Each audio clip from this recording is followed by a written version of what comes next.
Se a sua cidade natal tivesse uma trilha sonora e não fosse a sua playlist, talvez fosse o zumbido de Taos. Você aguentaria? Vamos descobrir.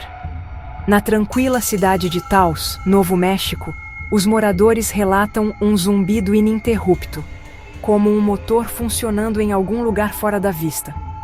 Mas aqui está a reviravolta. Ninguém consegue encontrar de onde ele vem. Cientistas tentaram gravá-lo e rastreá-lo, mas a fonte permanece oculta. Algumas pessoas mal percebem, mas para outras, é um pesadelo diário, mantendo-as acordadas, levando-as ao limite. É algum fenômeno natural estranho? Um experimento secreto do governo?